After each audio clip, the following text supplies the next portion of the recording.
Well, hello everyone, and welcome to this brief presentation about thoughts becomes beliefs.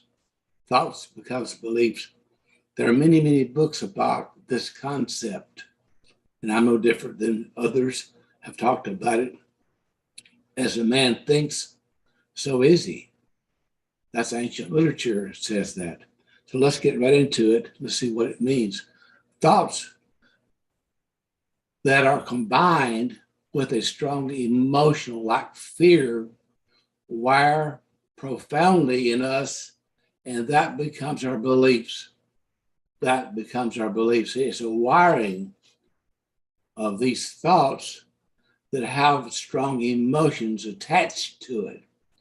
Now, we may think our beliefs are firmly held truths, but actually, beliefs are just thoughts that have been wired with emotions, and over time, that thought and emotion has become a belief. That thought with that strong emotion attachment has now become a belief.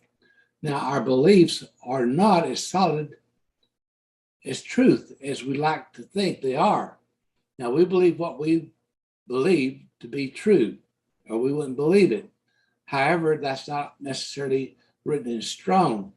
But the question becomes, where do these beliefs get stored?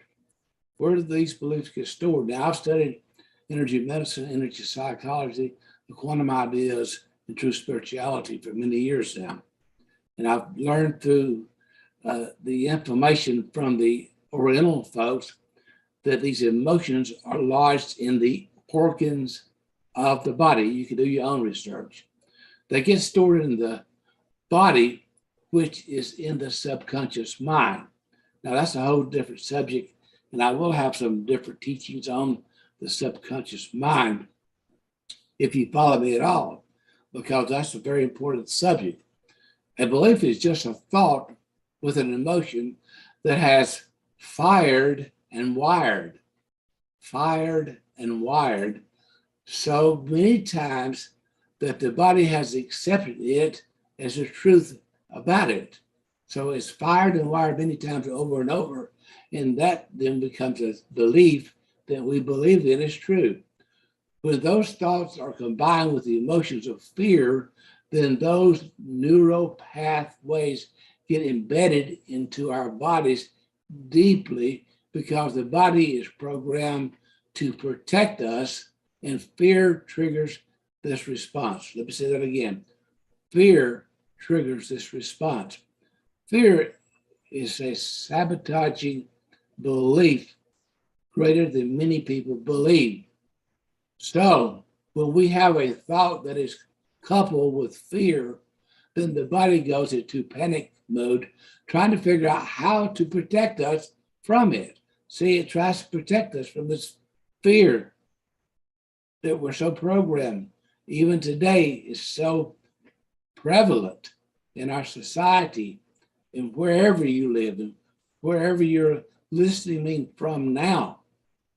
Listen, fear is rampant because of this epidemic that's going on with this virus.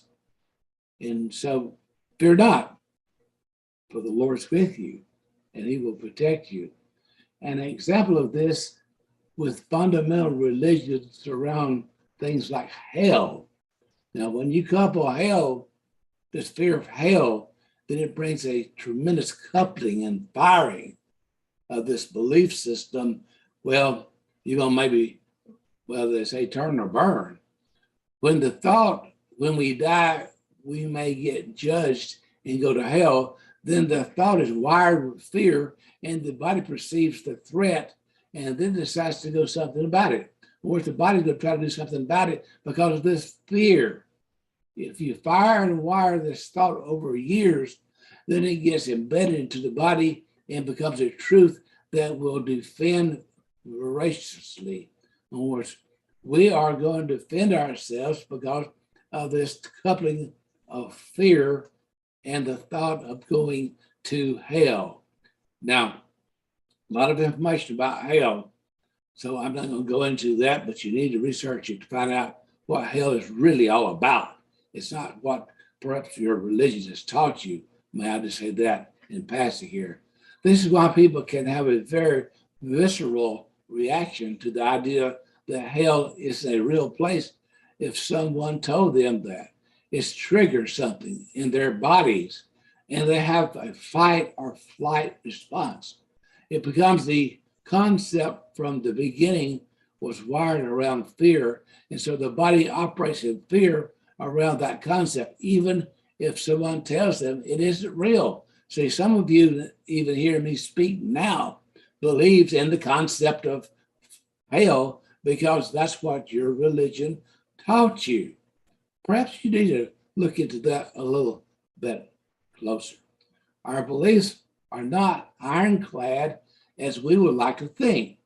The quicker we realize that, the quicker we can move away from fear-based beliefs into beliefs that empower. You must move into beliefs that empower.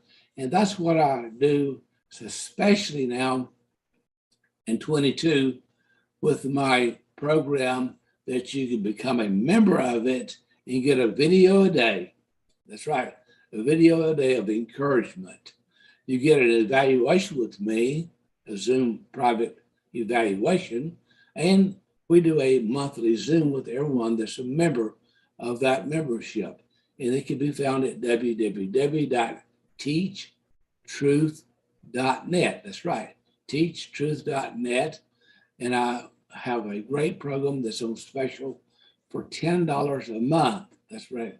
You get a video every week. You get a chance to email with me and ask questions about those lessons each week. And at the end of the month, with everyone on the Zoom meeting to ask questions and share our responses to each other and how we're doing, and maybe we're not doing so well.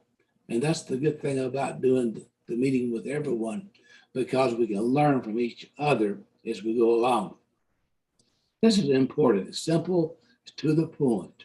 And I ask you to go by and check out what I'm doing on my Facebook page. That's Cecil Cockerham on my Facebook page.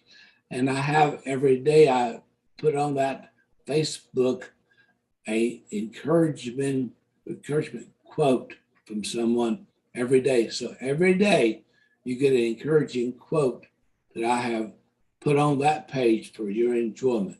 So anyway, be blessed today, as I always say, because you already are. Bye-bye now.